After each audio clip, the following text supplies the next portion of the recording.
తిమోతికి పౌలు గారు రాసినటువంటి విషయాల్ని ఒకటి మనం ధ్యానించుకుందాం. ఈ క్రైస్తవ జీవితం, క్రీస్తు ప్రభుతో నడిచే నడక ఇదేంటి అనేది మనం చూస్తే పౌలు గారు 1 తిమోతి పత్రికలో అంటారు, 6వ అధ్యాయము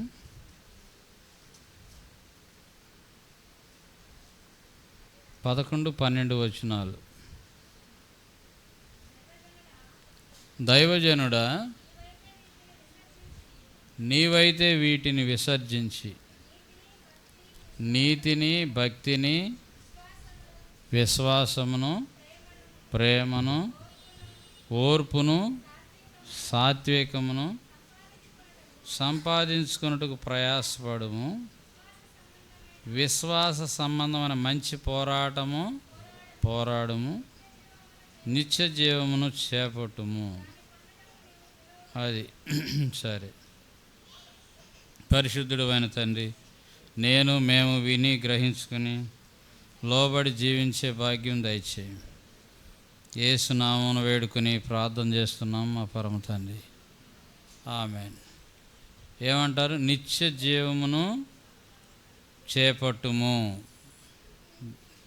దేన్ని చేపట్టాలంట? నిత్య జీవమును చేపట్టుము. నిత్య జీవాన్ని పట్టుకోవడానికి మనం ముందుకి సాగాలి. అది విషయం. ఎందుకు ఈ క్రీస్తు ప్రభుతో గడిపే ఈ జీవితంలో మనం ఏం పొందుకోవాలంట? నిత్య జీవాన్ని మనం పొందుకోవాలి. దాని కొరకు పోరాడాలి, ప్రయాసపడాలి. దాని కొరకు ఏం చేయాలి? పోరాడాలి, ప్రయాసపడాలి అంటాడు. ఇంకా విసర్జించాలి అంటాడు. విసర్జించాలి. వేటిని విసర్జించమంటాడంటే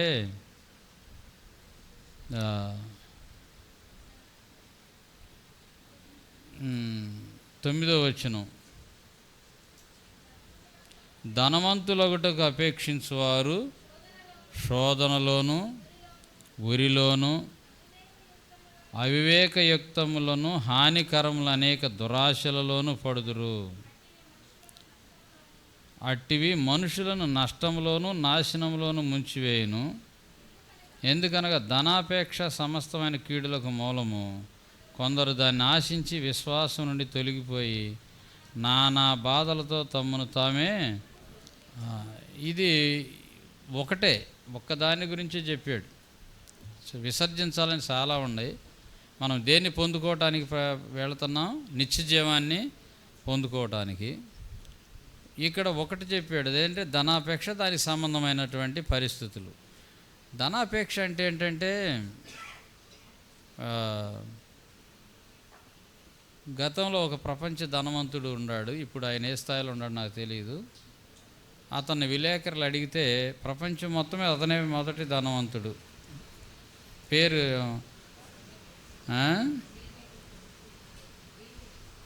బిల్ గేట్స్.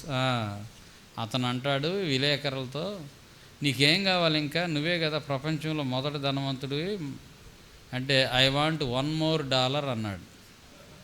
అది ఇక ఆయనకు మించిన వాళ్ళు ఎవరు లేరు ప్రపంచ ధనవంతుల లెక్కలో.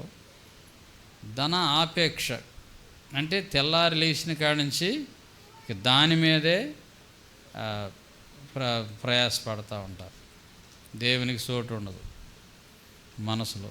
దానిని దేవుడు ఎందుకు ఉపయోగించుకోమంటున్నాడంటే, తృప్తిగా ఉండు, ఇంకా చేయగలిగింది ఏదైనా ఉంటే దాన్ని బట్టి పని చేయటానికి అది ఒక సాధనం, బతకటానికి అది ఒక సాధనమే. కానీ 24 hours ఇక అదే పనిలో ఉండటం అనేది, అది దాని మీదే ధ్యాస ఉండటం అనేది చాలా ప్రమాదాలకే దారితీస్తుంది అనేది మనం చూస్తున్నాం. అవివేకయుక్తములైన, హానికరములైన అనే మాటలు ఉండే చూడండి. శోధనలోను, ఉరిలోను, అవివేకయుక్తములను, హానికరములైన అనేక దురాశల్లోనూ పడుదురు. ఇటివారు మనుషులు నష్టంలోనూ, నాశనములోనూ ముంచివేయును. దేవుడు మనకి సమస్త విషయాల్లో ప్రధానుడై ఉన్నాడు. ఆయన మనల్ని నడిపిస్తారు. మనకు ఆయన జీవన శైలిని ఎలా బతకాలో నేర్పిస్తారు. మనం ఏదైనా పని చేయడానికి ఆయన మనకి నేర్పిస్తారు. ఆయన ఒక విషయాన్ని ప్రతిపాదిస్తే మన జీవితాల్లో దాన్ని చేయటానికి అన్ని విషయాల్లో సమర్థత ఇస్తారు. దేవుని దయ వల్ల నేను కలిగి ఉన్న ఒక్క మోటివ్ అది. నాకు దేవుడు ఏదైనా చేయాలనుకుంటే, లేదా నా ద్వారా ఒక పనిని దేవుడు చేయాలనుకుంటే ఏం చేస్తాడో తెలుసా? ఏంటో తెలుసా నా నమ్మకం? నా ఈ సంవత్సరాల విశ్వాసంలో ఆయన దానికి కావాల్సిన సమస్తాన్ని సమకూరుస్తాడు. అది నాకు కొద్ది దొరికింది, ఆ సారం, ఆ మాట దొరికింది నాకు. కాబట్టి మొదట ఆ పని విషయమై నేను కనిపెడతాను ప్రభు దగ్గర. ఇది చేయటం నీ చిత్తమేనా? దీని విషయంలో అసలు నువ్వేమనుకుంటున్నావు ప్రభువా? ఇక అది ఏదైనా సరే, ఇప్పుడు ఏదంటే మనం తప్పుడు పనులు చేయం కదా. ఇప్పుడు బ్రాందీ షాప్ పెట్టాలి ప్రభు అని అడుగుతామా? లేకపోతే ఒక పొగాకు బ్యారీని తయారు చేయాలని అడుగుతామా? దేవుని బిడ్డలు మనం ఏదైనా చేయాలంటే మంచి పని గురించి ఆలోచిస్తాం. లేదా దేవుడు ఏదన్నా ఒకటి మనకు పెడితే, దేవుణ్ణి మనం ఒకటి అడిగితే, సరే నువ్వు చెయ్యి అంటే, నాకున్న ఒక గురి, నాకు దొరికిన ఒక ఊతం ఏంటంటే దానికి కావాల్సిన సమస్తాన్ని ఆయన సమకూరుస్తాడు. అది ఎంత పెద్దదైనా సరే. చూసారా? సరే, ఇక్కడ దాని గురించి ఎక్కువ నేను వెళ్ళను. కానీ దాని కొరకు ప్రయాసపడేవారు ఏమైపోతారంట? కేవలం విశ్వాసం నుండి తొలగిపోతారంట. ఏమైపోతారు? విశ్వాసం నుండి తొలగిపోతారు. విశ్వాసం నుండి తొలగిపోతే ఇక మనకేముంది? ఇక సుక్కాని లేని నావ, తెరసాపు చినిగిపోయింది, సుక్కాని లేదు. బోటుతో నడిచేదైనా పెద్ద షిప్ అయినా దానికి ఏముండాలి? సుక్కాని ఉండాలి. దానికి ఇంకేముంటాయో పెద్ద వాటికి నాకు తెలియదు. అదే కోల్పోతే ఇంక ప్రయోజనం ఏమీ ఉండదు. విశ్వాసం నుండి తొలగిపోయి తమ్ము నానా విధములైన నానా బాధలతో తమ్మును తామే పడుచుకుందరు అని ఉంది. అది విశ్వాసం నుండి తొలగిపోయి ఏమంటున్నాడంటే వీటిని ఏం చేయమంటున్నాడు? విసర్జించు అంటాడు. ఇది ఒకటే ఇక్కడ చెప్పింది. ఇలాంటివి చాలా ఉన్నాయి విసర్జించాల్సినవి. దేన్ని పొందుకోవటానికి? నిత్య జీవాన్ని పొందుకోవటానికి. మరి ఇప్పుడు నువ్వేం చేస్తావు? నీతిని, విశ్వాసమును, ప్రేమను, అసలు కింద రిఫరెన్స్లో ఒక అద్భుతమైన మాట ఇచ్చాడు. అసలు అటు నుంచి పారిపోండి అంటాడు. విసర్జించమనే దానికాడిని ఏమన్నాడు తెలుసా? పారిపోమంటున్నాడు. పారిపోకపోతే ఏం చేస్తుంది అంటే అది ఎంత బలమైందో ఆలోచించు. పారిపోకపోతే ఏం చేస్తుంది? పట్టుకుంటుంది. చూసారా? సరే, ఇప్పుడు ఏం పొందుకోవాలంట? నీతి, భక్తి, విశ్వాసము, ప్రేమ, ఓర్పు, సాత్వికమును సంపాదించుకొనుటకు ప్రయాసపడ వెంటాడు అని అన్నాడు కింద.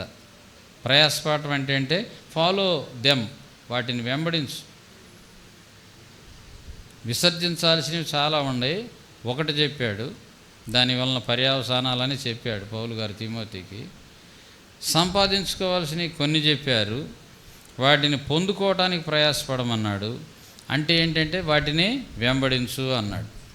మనకి ఎలాంటి తొందర ఉంటుందంటే అది చేయకపోతే మనకి అది రాదు కదా, ఆ ఇన్కమ్ రాదు, లేకపోతే ఆ డబ్బు రాదు, లేకపోతే ఆ పని అవ్వదు అని ఉంటుంది.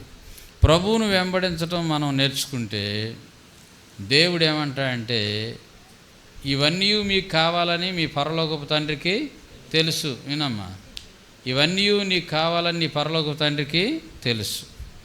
పిల్ల ఎదుగుతుంది. ఆ పిల్ల ఎదుగుతున్నప్పుడు తల్లిదండ్రులు వాళ్ళ స్థాయికి తగ్గట్టుగా పిల్లకో పిల్లోడికో కావాల్సిన అన్ని సమకూర్చి పెడతారు కదా. అది కాబట్టి ప్రయాసపడము. ఇంకేమంటాడు? విశ్వాస సంబంధమైన పోరాటం అంటాడు. పోరాటం రెండు రకాలు. మొండి పోరాటం, రెండోది విశ్వాస సంబంధం. మొండి పోరాటం అంటే ఏంటి? ఇక ఏమన్నా కానీ నేను చేస్తాను, నేను చూస్తాను అన్నట్టుగా. కానీ విశ్వాసం అంటే ప్రభువును ముందు పెట్టుకొని నిరీక్షించటం, ఎదురు చూడటం. విశ్వాస సంబంధమైన మంచి పోరాటము విశ్వాస సంబంధమైన పోరాటం, మొండి పోరాటం కాదు. లేదా మనకున్న డబ్బును బట్టి, మనకున్న అవకాశాలను బట్టి, మనకున్న సోర్సెస్ని బట్టి ముందుకు సాగటం అనేది అది పోరాటమే, చాలా పోరాటం. కానీ విశ్వాసం సంబంధమైన పోరాటం ఇది చాలా బలమైనది, సులువైనది, గొప్ప ఫలితాన్ని ఇస్తుంది. విశ్వాస సంబంధమైన పోరాటం యేసయ్య బిడ్డలమైన మన జీవితాల్లో ఇదే పోరాటం కలిగి ఉండమని పౌలు గారు తిమోతికి చెబుతున్నాడు. విశ్వాస సంబంధమైన మంచి పోరాటము పోరాడాలి. నిత్య జీవాన్ని పట్టుకో. అది దానికోసం ఇక్కడ నుంచి ఈదుకుంటూ వెళ్ళి ఆ నిత్య జీవాన్ని పట్టుకోవాలి. దీనికోసం ఏం చేయాలి? కొన్నిటిని ఏం చేయాలి? విడిచిపెట్టాలి. ఇంకా కొన్ని మనం కొలసి పత్రికలో కూడా చూసాం గతంలో. విసర్జించాల్సి, చంపివేయాల్సింది, ధరించుకోవాల్సింది. ఇక్కడ తిమోతికి ఒకటి చెప్పాడు. మరి అక్కడ ఆ సమస్య ఉందేమో, తిమోతి హృదయంలో ఏమన్నా ఆలోచన ఉందేమో. యవనస్తుడు కదా. మరి దేవుని అంటే విశ్వాస సంబంధమైన పోరాటం అనే మాటను మీరు అండర్లైన్ చేసుకోవాలి. ఏ పోరాటం మనం చేయాలి? విశ్వాస సంబంధమైన పోరాటం. సరే, ఇప్పుడు విశ్వాసము సంబంధమైన పోరాటం అంటే మనం ఈ విశ్వాసం ఎక్కడి నుంచి వస్తుంది? విశ్వాసమునకు కర్తయు దాన్ని కొనసాగించువాడైన యేసు అని ఉన్నది. విశ్వాసానికి కర్త ఎవరు? యేసు ప్రభు. విశ్వాసమునకు కర్తయు దాన్ని కొనసాగించువాడునైన యేసు ప్రభు వైపు చూస్తూ మన ఎదుట ఉంచబడిన పందిపు రంగంలో ఓపికతో ఓపిక అనేది కూడా మీరు గుర్తుపెట్టుకోండి. పరిగెత్తటము, ఓపికతో పరిగెత్తటం ఓకే. కొంతమంది ఏం చేస్తారంటే ఇంకా కొన్నిసార్లు పరుగు పందాల్లో ఉన్నప్పుడు, పరుగు పందెంలో వాళ్ళకి ఇంకేముందిలే నేను గెలవలేనులే అనుకుని ఏం చేస్తారు? ఆగిపోతారు. ఇక పరుగు ఇంకెందుకులే అని ఇక విత్డ్రా అయిపోతారు. అక్కడే పడిపోవటము, కూర్చోవటము, పక్కకి వెళ్ళిపోవటము చేస్తారు. కొంతమంది మ్యాక్సిమం ప్రయత్నం చేస్తారు. అది మంచి ఏమంటాడు? క్రీస్తు వైపు చూస్తూ మన ఎదుట ఉంచబడిన పందిపు రంగంలో ఓపికతో పోరాటం, ఓపికతో విశ్వాసము, ఓపిక. విశ్వాసమును గురించి హెబ్రీ పత్రికలో మనం ఒక మాట చూస్తాం. 11:1 విశ్వాసమునకు కర్తయు విశ్వాసమనున్నది నిరీక్షించబడు వాటి యొక్క నిజస్వరూపము, అదృశ్యమైన ఉన్నవనుటకు రుజువై ఉన్నది. అది విశ్వాసాన్ని గురించి మనకి ఈ మాట తెలుసు. వాటి యొక్క నిజస్వరూపం. నిరీక్షించాల్సింది ప్రముఖమైనది, కేవలము ఫైనల్ గోల్ ఏంటంటే నిత్యజీవం. దాని కొరకు నిరీక్షించటం, అది మెయిన్ టార్గెట్. మిగిలినవన్నీ కూడా మనం నిరీక్షించగలిగినవే, ఆయన చిత్తానుసారంగా నిరీక్షిస్తాం. మంచి పోరాటం విశ్వాసము, నిరీక్షణతో ముందుకు సాగిపోవటం. ఓపిక కలిగి ఉండాలి. మనం ఏం కావాలి? మనకి ఓపిక ఉండాలి. ఓపిక అంటే మానసిక ఓపిక ఉండాలి, శరీరంలో మనకి శక్తి ఉండాలి కదా. కనుక ఇట్లా మనం పరిగెత్తటం. ఇలా పరిగెత్తాలంటే దేని కొరకు పరిగెత్తుతున్నాం? నిత్య జీవాన్ని చేపట్టడానికి. ఈ పరుగులో మనం కొన్ని ఏం చేయాలి? విసర్జించాలి. పొందుకోవాల్సిన వాటిని చెప్పారు, వాటిని వెంబడించాలి. ఓకేనా? ఇప్పుడు ఇది విశ్వాసంతో జరగాలి. విశ్వాస సమాన పోరాటం అన్నామే, విశ్వాసంతో జరగాలి. విశ్వాసానికి కర్త ఎవరు? క్రీస్తు ప్రభు. క్రీస్తు ప్రభు వైపు చూస్తూ మన ఎదుట ఉంచబడిన పందిపు రంగంలో ఓపికతో పరిగెత్తాలి. ఈ ఓపిక, ప్రయాస, పరిగెత్తడం ఎక్కడ దాకంటే ఈ జీవితం ముగింపు వరకు. ఈ పోరాటము, ఈ ప్రయాస, ఈ పరిగెత్తడం ఎప్పుడు వరకు?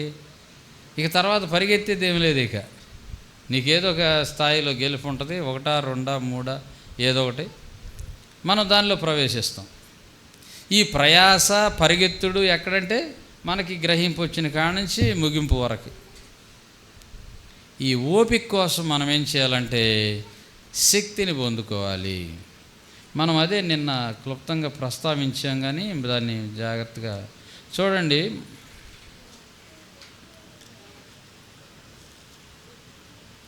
ఆ, మార్క్స్ వార్త 9వ అధ్యాయము 49వ వచనంలో ఏముందంటే, మార్క్స్ వార్త 9:49,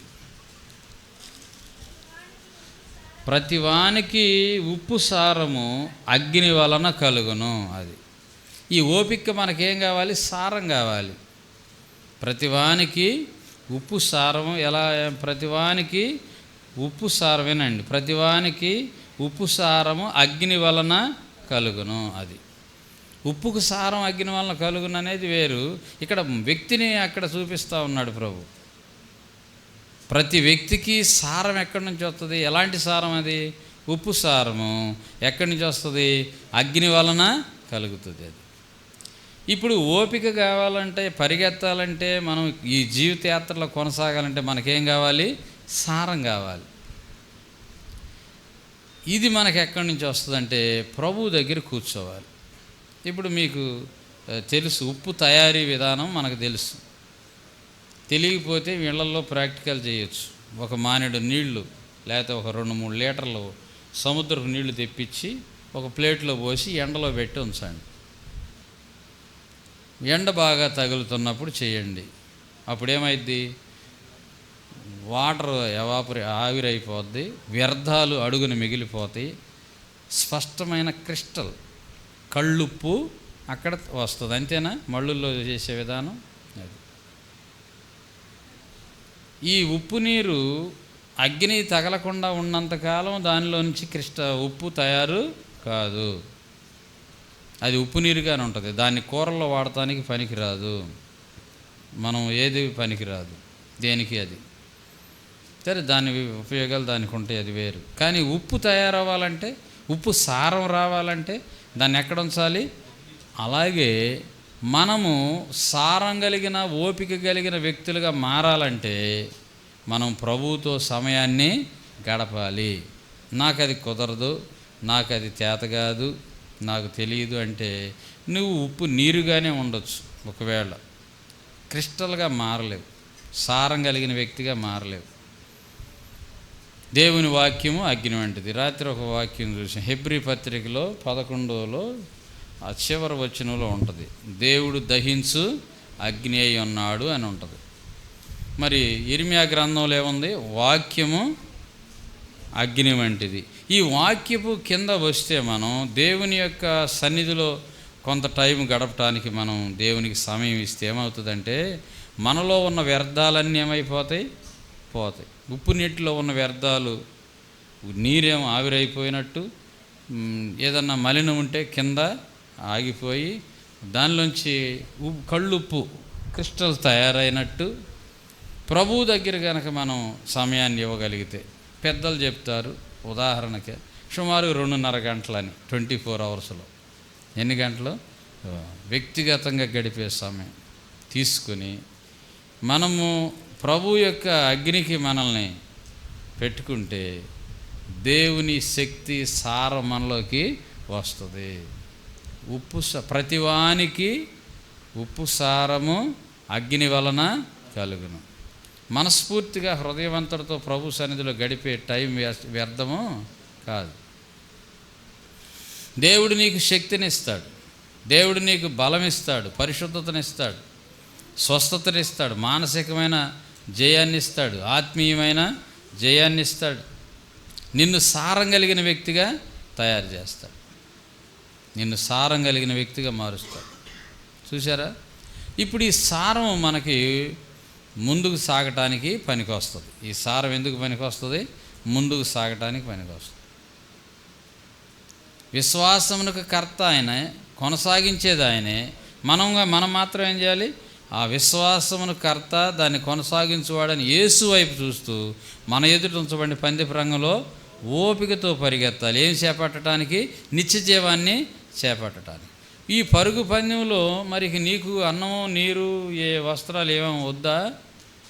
వాటి కోసం కూడా మన ప్రయాస.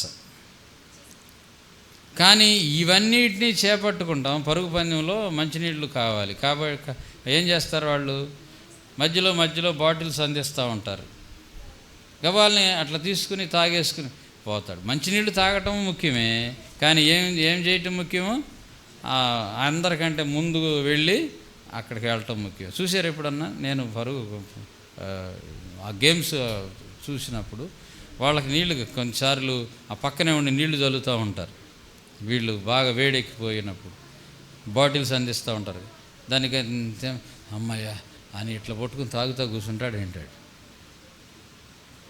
అవసరానికి వాటర్ తాగుతాడు, కానీ పరిగెత్తాల్సింది నిత్య జీవాన్ని చేపట్టడానికి. ఈ లోకంలో మన ప్రతి అవసరత, ప్రతి విషయము మన పుట్టింది మొదలు గిట్టే వరకు మనము మన పిల్లలకు కావాల్సిన దాన్ని ఆ లెవెల్లో తీసుకోవాలి. మన గమ్యం ఏమని గుర్తుపెట్టుకోవాలి? నిత్య జీవం అని గుర్తుపెట్టుకోవాలి. వస్త్రాలు, ఆహారము, విద్య, ఉద్యోగాలు ఇవన్నీ కూడా ఆ లెవెల్లో తీసుకోవాలి. లేకపోతే అవేం చేస్తాయి? మనల్ని ముంచేస్తాయి. మనం సమాజంలో ఈ పద్దాక మెసేజ్లో చెప్పుకోవాల్సిన అవసరంలా, సమాజంలో చాలా కుటుంబాలు, వ్యక్తులు దాన్ని ఆశించి క్యారెక్టర్లు పాడు చేసుకోవడం, ఫ్యామిలీస్ పాడు చేసుకోవడం, నేరస్తులు అయిపోవటం. దేన్ని ఆశించి? ధనాన్ని ఆశించి. ఇదంతా ఉంది కదా, ఇవన్నీ మనం చూస్తున్నాయి. రోజు మనం నిత్యజీవాన్ని చేపట్టడానికి శక్తి పొందుకొని ఊరికినే రాదు, ఊరికినే పరిగెత్తలేం. విశ్వాసం పోగొట్టుకుంటాం. దేవుని దగ్గర శక్తి పొందుకోకపోతే విశ్వాసం ఏం పోగొట్టుకుంటాడు? అయ్యి భక్తి నా వల్ల కాదులే, ఏదో ఒకటిలే అట్లా కదా నెట్టుకుపోదాం అనే లెవెల్కి వచ్చాడు. అది అక్కడ మనం చూసింది. విశ్వాసాన్ని పోగొట్టుకొని చివరికేమో ఏ స్థాయికి వచ్చేస్తారు? కలవరం ఎక్కువైపోయి, తొందరలు ఎక్కువైపోయి నష్టపోతారు. లేదు, నీ గురి మాత్రం మారకూడదు. ముందుకు సాగిపోవాలి. ప్రభువుతో నడవటం, ఈ క్రమశిక్షణను మనం పోగొట్టుకోకూడదు. మనం ఏం చేయాలి? సారం పొందుకోవాలంటే దేవుని పాదాల దగ్గర కూర్చోవాలి. పిల్లలేంటి, పెద్దోళ్ళేంటి, ఎవరైనా సరే కూర్చొని ఏం చేయాలి? ప్రభు పాదాలు పట్టుకోవాలి, వాక్యం చదవాలి, దేవునికి ఒక టైం ఇవ్వాలి. స్టూడెంట్స్ కూడా. లేకపోతే సమాజాన్ని గెలవటం సాధ్యమయ్యే విషయమా కాదు. మన పాత స్వభావంతో పోరాడాలి. మనం పోరాడుతుంది శరీరులతో కాదు, దురాత్మల సమూహంతో, అంధకార శక్తులు, వీటితో మనం పోరాడాలి. కాబట్టి మనకేం కావాలి? భౌతిక బలం పనికిరాదు, డబ్బు బలం పనికిరాదు, మంది బలం పనికిరాదు. దేవుని శక్తి కావాలి. దాన్ని పొందుకుంటూ ఉండాలి. మన ఆలోచన విధానాన్ని మార్చుకోవాలి, మన అంతరంగ స్వభావాన్ని మార్చుకోవాలి. విడిచిపెట్టవలసిన వాటిని ఏం చేయాలి? విడిచిపెట్టి పొందుకోవాల్సిన వాటిని పొందుకుంటూ ముందుకి సాగిపోవాలి. ఇది ఒక రకంగా బయటికి చూస్తే అవిశ్రాంతి పోరాటం. బయటికి చూస్తే ఎలాంటి పోరాటం ఇది? విశ్రాంతి లేని పోరాటం. కానీ విశ్వాస సంబంధమైన పోరాటం. ఏ పోరాటం ఇది? విశ్వాస సంబంధమైన పోరాటం. ఈ టైంలో మనలోకి కొన్ని స్వభావ లక్షణాలు బయటకు పెడతాడు సాతానుడు. ఏంటయ్యి? ద్వేషము, కోపము, క్రోధము, మరి అసూయ, గర్వము, అహంకారము, అహంభావము, ఇవి కూడా వచ్చి అట్లాగా వదలటానికి చూస్తూ ఉంటాడు మన మీద. మనం సాత్వికులము, దీనులమై ఆ శక్తిని పొందుకునే పనిలోనే ఉండాలి. దేవుని వలన శక్తి పొందుకోవటం, సారం పొందుకోవటం ఏంటి? ఇది ఎవరు చూసుకుంటారు? దేవుడు చూసుకుంటాడు పో, దేవుడు చూసుకుంటాడు పో అనుకుంటే ఈయన వెళ్ళిపోయాడంట. వాడు చెప్తున్నాడు నిన్ను. అలాంటి సారం ఎక్కడుంది? అది దేవుని దగ్గర ఉంది. మరి ఈయన వెళ్ళి ఏం చేసి ఉంటాడు? ప్రభువా, మరి పిల్లలు వచ్చారు, బియ్యం లేదు కదా. ఆయన చెయ్యక ముందే ఈ దేవుడు చూసుకుంటాడు పో అన్న కాడే కార్యం నెరవేరింది. ఇంకా ఏకాంతానికి వెళ్ళలా. దేవుడు చూసుకుంటాడు పో అని చెప్పి దేవుని సేవకురాలకు చెప్పినప్పుడే ఎవరన్నారు? అది విశ్వాస సంబంధమైన పోరాటం అంటే అది. ఈ మెట్టులోకి ఎదగకపోతేనండి జీవం కలిగిన క్రైస్తవే మనలో ఉండదు.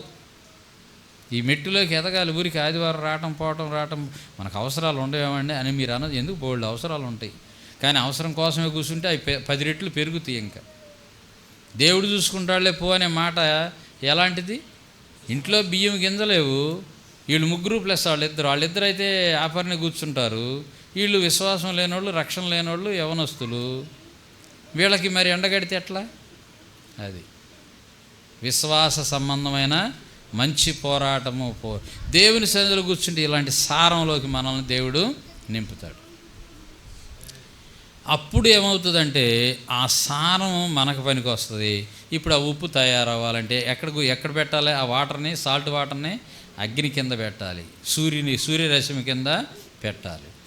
ఇప్పుడు ఈ వ్యక్తి సారం లేని వ్యక్తి దేవుని సారం కలిగిన వాడుగా, విశ్వాస సంబంధం పోరాడేవాడుగా మారాలంటే ఈ వ్యక్తి ఎక్కడ కూర్చోవాలి? ప్రభువు దగ్గర కూర్చోవాలి. ప్రభు వాక్యాన్ని ధ్యానించాలి, ప్రభుతో సమీపంగా వెళ్ళాలి. మోషే అలాగ సమీపంగా వెళ్ళినప్పుడు ఆయన ముఖం ఎలాగుంది? అప్పుడు ఆ జీవం అనేది ఎంత ఆశీర్వాదం చూడండి. కాబట్టి స్త్రీలు కానీ పురుషులు కానీ జయించాలి. ఉదయాన్నే ఎంతమంది 5ంటికి లేచిన వాళ్ళు ఉన్నారో నాకు తెలియదు. 5ంటికి మీరు లెగిస్తే ఇక్కడ 10ంటికి రావడం కష్టమేం కాదు. కనీసం ఆరేసుకో, నిద్రపోవద్దని నేను అంటలేదులే. ఉండాలి, మనసుకు పని చెప్పాలి.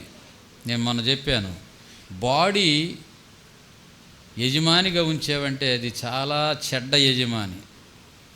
దాన్ని సర్వెంట్గా ఉంచావంటే good servant. Bad master, good servant. నీ మనసుని ప్రభువు మనసుతో అనుసంధానం చేయాలి. మనసును మనం ఎటువైపు కలపాలి? దేవుని మనసుతో కలపాలి. దేవుని మనసుతో మనం శరీరాన్ని ఏలుబడి చేయాలి. అప్పుడు ఇది మంచి సర్వెంట్గా చెప్పిన పని అంతా చేస్తాం. లెగు అంటే నువ్వు ఉదాహరణకి పినాకినికి వెళ్ళాలి. ఇక్కడ ఎన్నింటికి లేకమని నీ మనసుతో చెప్పి పడుకుంటావు? అది ఇప్పుడు విందా? బాడీ వింటుందా? తుల్లిపడి లెగుస్తావు. అదే పర్లేదులే, ఇవాళ ఆదివారమే కదా, పాపం ఆయన ఏమనలే, ఏదో ఒక మాట అన్నా మళ్ళీ బాధపడతాడు, మనకి ఓ శరీరమా నువ్వు చక్కగా ఉండు అని అన్నావు అనుకో, ఇది 9ంటి దాకా నిద్రపోద్ది, 10ంటికి లేచి 12ంటికి వస్తుంది ఇక్కడికి. అది కాబట్టి అగ్ని చేత మనం కాల్చబడాలి, సారవంతులం అవ్వాలి. ఓకేనా?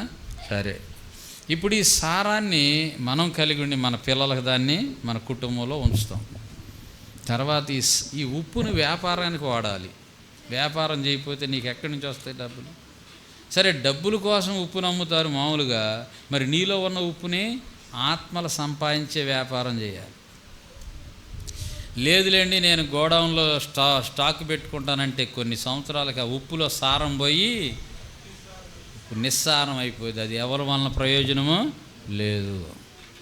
నీవు వ్యాపారం చేయకుండా నువ్వు పొందుకున్న ఆ సాల్ట్నెస్ని, ఉప్పు సారాన్ని, అంటే దైవశక్తిని నీ వరకే వాడుకుంటుంటే ఏమైద్దో తెలుసా? మిగిలింది అంత ఏమైద్ది? నీకు కావాల్సిన గిద్దడో ఎంతో వాడుకుంటావు, మిగిలిన కట్టలు అదంతా కూడా ఏమైద్ది? ఇటువరకు ఉండే పెద్ద పెద్ద గోడౌన్స్ తగిన కాలంలో అమ్మకపోతే అది గడ్డగట్టిపోవటము, సారము కోల్పోవటం జరిగింది. వ్యాపారం చేయి, ఆత్మల కొరకు వెచ్చించు నీలో ఉన్న శక్తిని. అలాంటి మనస్సు లేకపోతే అది పరుగు పందానికి తగింది కాదు. వ్యాపారం చేయాలి. ఈచ్ వన్ క్యాచ్ వన్ అంటే ఏంటి? స్త్రీలు స్త్రీల కోసం ప్రయాసపడండి, పురుషుల కోసం. వ్యాపారం ఏది? నీ వ్యాపార లాభం ఏది? ఒక తలాంతుని తీసుకెళ్ళి భూమిలో పాతి పెట్టాడు. 5 తలంతోడేమో 5 తలాంతులకి 5 చేశాడు, 10 అయినాయి. 10 వాడు 10కి 10 చేశాడు, 20 అయినాయి.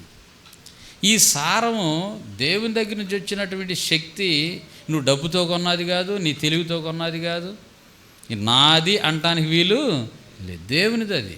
దీన్ని వ్యాపారానికి వెచ్చించాలి. నువ్వు వాడుకో, నీ పిల్లలకు వాడుకో. నాయనమ్మ తలకాయ నొప్పికుంది నాయనమ్మ అని వచ్చిందనుకో, మనవడో మనవరాలు, పాస్టర్ గారికి ఫోన్ చేయరా అంటాం కాదు. నీలో ఉన్న సారం ఉంటే నువ్వేం చేస్తావు? దాన్ని ప్రజెంట్ చేస్తావు అక్కడ. ఆ మెట్టుకి సంఘం ఎదగాలి. లేకపోతే ఏముంది, ఊరికినే ఏదో ముద్ద కోసం అన్నట్టుగా. మొన్న ఒకసారి చెప్పుకున్నాం, కొంతమందికి అన్నం తినడానికి వస్తారు ఇంటికి, తింటాం, ముద్ద చేతులు ఎటు తుడుచుకుంటూ వెళ్ళిపోతారు. ఆ కూర ఎక్కడి నుంచి వచ్చింది, అన్నం ఎక్కడి నుంచి వచ్చింది, ఈ ప్రయాసం వాళ్ళకి ఏం పట్టదు. దేవుని దగ్గర మనం పొందుకోవాలి, మనం అనుభవించాలి. మన చుట్టూ ఉన్న వాటిని వ్యాపారం అనే ఒక మాట వాడే కానీ సంపాదించాలి. ఆత్మలను సంపాదించటం వ్యాపారమేగా, మరి సంపాదించాలి. పరలోక సంబంధమైనటువంటి ఫలితం అది. చూసారా, లేకపోతే వేస్ట్ అయిపోద్ది. ఇప్పుడు అసలు మన మనుగడే ఒకళ్ళ మీద బేస్ చేసుకుని కొనసాగేటట్టుకుంటే నువ్వు ఏనాటికి ఓపికతో పరిగెత్తటం చేయలేవు. ఎందుకు ఈ మాటలంటే, ఎల్లకాలం ఒక ప్రవక్త ఉండలేడు. తరాలు మారుతూ ఉంటాయి, నూతన తరం వస్తూ ఉంటుంది. ఆ తరంలో ఉన్న వాళ్ళని దేవుడు లేపుకుంటాడు. ఆ వ్యక్తుల్లో నేనుండాలనే ఒక ఆశ మనకు ఉండాలి.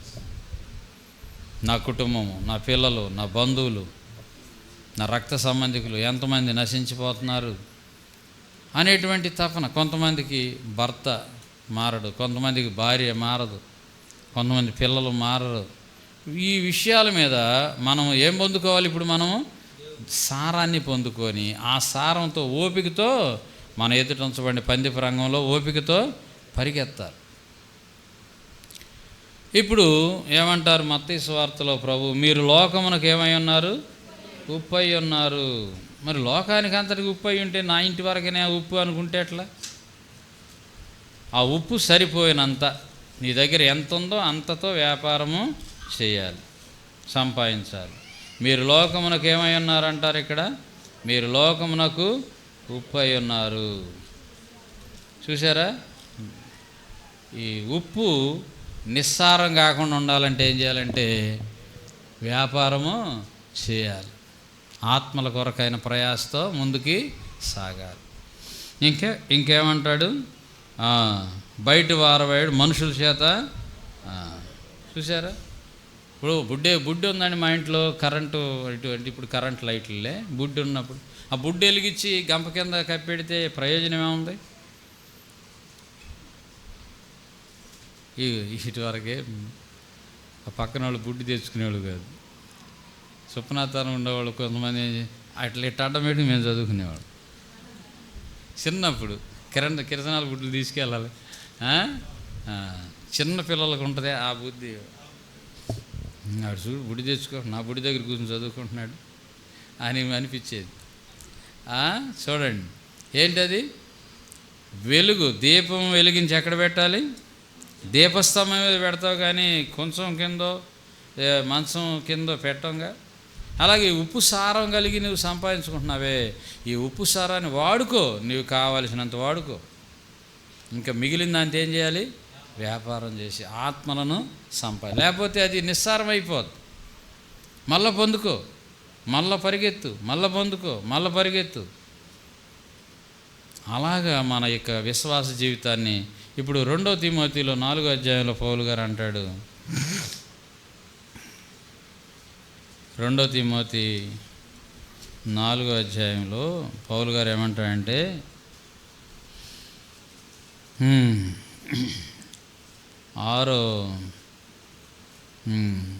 4వ వచనం, సత్యమునకు చెవినీయక.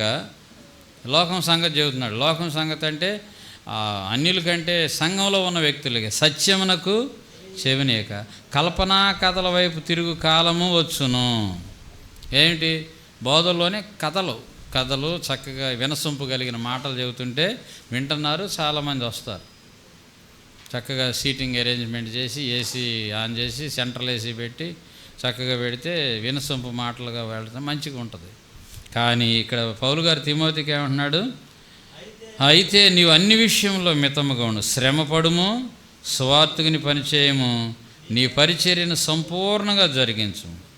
పౌలు గారి గురించి అంటున్నాడు, నేను ఇప్పుడే పానార్పణముగా పోయబడదు. అంటే ఆయన పరిగెత్తుతున్నాను అన్నాడు అక్కడ, ఇక్కడేమో నేను ఫినిష్ చేస్తున్నాను అంటున్నాడు, ముగిస్తున్నాను అంటున్నాడు. పానార్పణముగా పోయబడుతున్నాను, వెడలిపోవు కాలము సమీపమై ఉన్నది, మంచి పోరాటం పోరాడితే అంటున్నాడు. ఎట్లాంటి పోరాటం? ఈ మాట కోసమే చదివించాను. ఎలాంటి పోరాటం అంట? మంచి పోరాటం అంటండి. ఈ పోరాటం చేయాలంటే సారం ఎక్కడి నుంచి వచ్చింది? అది పౌలు గారి జీవితంలో మనకుండే ప్రత్యేకమైనటువంటి ఫాలోయింగ్. మనం కూడా వెంబడించాల్సిన పౌలు గారులు ఏంటంట, ఆ సారాన్ని పొందుకునేవాడు. మొండి స్థలాల్లోకి వెళ్ళిపోయేవాడు, అక్కడ దాన్ని ప్రదర్శించేవాడు. ఆ సారం ఎంతకంటే తన చేతిగుడ్డల్లో కూడా పనిచేసింది, తన నడికట్టుల్లో పనిచేసింది, దేవుని ప్రత్యక్షతను రుజువు చేశాడు. అంతగా సారాన్ని పొందుకున్నాడు. మనం ఏదో కొద్దిగా పరిగెత్తి అది మరి జోగారు కాలం, జోగారు మరి ఎట్లా ప్రపంచవ్యాప్తమైన దానియేలు గారి పునాదులు వేశారు, జోగారు దానిని కట్టుకుంటూ వచ్చారు. 6 ఖండాల్లో కూడా సేవ విస్తరించింది. అంటే ఈ పొందుకోవటం ఎంత ఉందో ఇవ్వటం కూడా అంత ఉంటుంది. ట్యాంకు ఉంది, వాటర్ ట్యాంకు, దాన్ని కెపాసిటీ వరకే ఉంటుంది, మిగిలిన ఏమైపోతాయి. కాబట్టి పొందుకొని ఇవ్వటం. ఈ వార్షికోత్సవ నివేదిక ఉన్న హెడ్డింగ్ ఏంటి? ఎంత ఎక్కువగా పొందుకుంటావో అంత ఎక్కువగా నువ్వు ఇవ్వాల్సి ఉంటుంది. ఈ సారాన్ని మనం ఏం చేయాలి? దేవుడు ఎందుకు నీకు ఈ సారం ఇస్తున్నాడు, ఎందుకు నీకు ఈ కృపలు ఇస్తున్నాడు అంటే దీన్ని ఏం చేయాలన్నమాట, నీవు అనుభవిస్తూ నీ చుట్టూ ఉన్న వారికి దాన్ని దీపస్తంభం మీద దీపం వలె, ఉప్పుని సారం కలిగిన ఉప్పు వలె మనం ఏం చేయాలి? దీన్ని ఈయన ఏమంటాడు, నేను మంచి పోరాటము పోరాడాను. పోరాటానికి ఏం కావాలి? ఓపిక కావాలి. పరిగెత్తడానికి ఏం కావాలి? ఓపిక కావాలి. ఇది ఎక్కడి నుంచి పొందుకున్నాడు? దేవుని దగ్గర. మనం ఏం చేయాలి? అదే చేయాలి. వృద్ధులు కానించి ఒక వచ్చిన పిల్లల కానించి వృద్ధులు అందరూ ఏం చేయాలి? పొందుకోవటానికి. ప్రభువా ఎట్లా పొందుకోవాలి? అగ్నిలోకి రావాలి. అగ్ని ఏం చేస్తుంది? కావాలని ఇష్టమై దేవుని దగ్గరికి వస్తే మనలో ఉన్న చెత్త చెదారం అంతటినీ తీసేస్తుంది.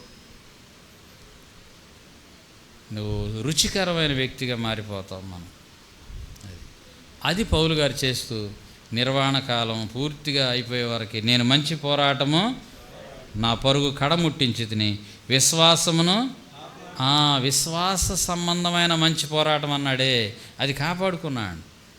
బయట మామూలుగా పోరాటం కాదు. చాలామంది ఇంత కష్టపడ్డా కలిసి రావట్లేదు అంటారు కొంతమంది. బైబిల్లో కూడా ఉంది, వేకున లేచి చాలా రాత్రి అయ్యే వరకు ప్రయాసపడి అనే మాట ఉంది. మీరు ఎవరైనా విన్నారా? అదేమో వితౌట్ ఫెయిత్ పోరాటం, విశ్వాసము లేకుండా పోరాటం. ఇది విశ్వాస సంబంధమైన పోరాటము. నీకు అలసటను రానివ్వదు, సంతోషాన్ని ఇస్తుంది, నిరీక్షణ ఇస్తుంది, ఎదురుచూపునిస్తుంది. ఎంత కష్టమైన పరిస్థితుల్లోనైనా నీకు హోప్ కలిగిస్తుంది. ఎందుకంటే కర్త ఎవరు? సృష్టికర్తే, విశ్వాసానికి కూడా కర్త. అందుకన్నమాట మనం అది నేర్చుకోవాలి, మనం దాన్ని సాధకం చేయాలి, మనము ప్రభువు పాదాలు పట్టుకోవాలి. అందరూ వ్యవసాయదారులేమి, సామాన్య ప్రజలేమి, ఉద్యోగస్తులేమి, ఎవరైనా సరే, ఎవరైతే ప్రభువు కిందకి వస్తారో, ప్రభు అగ్ని వేడి కిందకి, వాక్యం యొక్క ధ్యానం కిందకి వాళ్ళు ఎలాంటి వారు అయిపోతారంటే సారము కలిగిన వ్యక్తులు అయిపోతారు. టైం వేస్ట్ చేసుకోకూడదు. కూర్చుంటే ఎంత టైమైనా అయిపోయిద్ది. బడలిగ్గా ఉంది, స్నానం చేయటం, వెంటనే స్నానం చేసి మళ్ళీ వెంటనే ఆ పనిలోకి. కనుక దేవుడు మనకిస్తున్న ఆయుష్ని, సమయాన్ని శ్రద్ధగా వాడుకున్నప్పుడు మనం చేపట్టాల్సింది ఏంటది? నిత్య జీవాన్ని చేపట్టము. ఇప్పుడు ఏమంటున్నాడు ఈయన పౌలు గారు? మంచి పోరాటం పోరాడి తిని నా పరుగు కడముట్టించి తిని విశ్వాసమును కాపాడుకుంటుని ఇక మీదట నాకేముందంట? అది ఇక్కడ ఒక సీక్రెట్ రివీల్ చేస్తున్నాడు, ఒక రహస్యాన్ని బయలుపరుస్తున్నాడు పౌలు గారు. నీతిగల న్యాయాధిపతి అంట. ఎలాంటి వాడంట? నీతిగల న్యాయాధిపతి. నాకు మాత్రమే కాదు, తన ప్రత్యక్షతను కోరుకుని వారందరికీ అనుగ్రహించును. ఏం కోరుకోవాలి మనం? తన ప్రత్యక్షతను అపేక్షించు వారందరికీ. కాబట్టి మనం ఈరోజు ఏం చేయాలి? లేకపోతే ఈ భూమి మీద బతికినంతకాలం ఏం చేయాలి? సారాన్ని ప్రభు దగ్గర నుంచి పొందుకొని క్రిస్టల్గా మారాలి, సారం ఇచ్చే వ్యక్తులుగా మారాలి, వెలిగించబడిన వ్యక్తులుగా మారాలి. దాన్ని మనం అనుభవించాలి, మన కుటుంబానికి పంచాలి, మన చుట్టూ ఉన్న వారికి పంచాలి. తద్వారా ఏమవుతుందంటే భూమి మీద ఆయన రాజ్య వ్యాప్తి జరుగుతుంది. దానివల్ల ఏమవుతుందంటే అక్కడ మనకేముంటాయి? కిరీటాలు. ఇక్కడ కొరత లేదు, అక్కడ పరుగులే ఉండవు. ఇక పరుగులే ఉండవు. ఇక్కడే పరుగు. ఏ పరుగన్నా పడు, అది విశ్వాస సంబంధమైన పరుగుగా మార్చుకోమని దేవుని వాక్యం ద్వారా మనం హెచ్చరించబడుతున్నాం. ఓపిక కలిగి ఉండాలంటే ఎక్కడికి కూర్చోవాలి? మనం ప్రభు పాదాలు పట్టుకోవాలి. తప్పకుండా ప్రభువు నిన్ను బలపరుస్తాడు. నీ మాటని ఆశీర్వాదకరంగా, మన చేతి స్పర్శను ఆశీర్వాదకరంగా, మన చూపును ఆశీర్వాదకరంగా, మన తలంపును ఆశీర్వాదకరంగా దేవుడు ఖచ్చితంగా చేస్తాడు. అలాగ మన పిల్లలను కూడా పెంచాలి. కుమారులు యెహోవా అనుగ్రహించు స్వాస్థ్యం, గర్భఫలం ఆయన ఇచ్చిన బహుమానం. మన పిల్లలను కూడా అలాగే పెంచాలి. అప్పుడు వారు సమాజానికి ప్రయోజనకరంగా మారిపోతారు. వాళ్ళు ఆశీర్వాదకరమైన వ్యక్తులుగా మారిపోతారు. సంవత్సరాలు జరుగుతుండగా దేవుడు తన కార్యాలు ఏం చేస్తాడు? నూతనపరుస్తాడు. ఇది ప్రభు సన్నిధిలో మనం కొనసాగుతున్న ఇది. దేవుడి కొద్ది మాటలు ఆయన కృపలో మనందరికీ వింటున్న వారికి ఆశీర్వాదకరంగా దీవెనకరంగా చేయనుగాక. ఆమేన్. ప్రార్థన చేద్దాం కొద్ది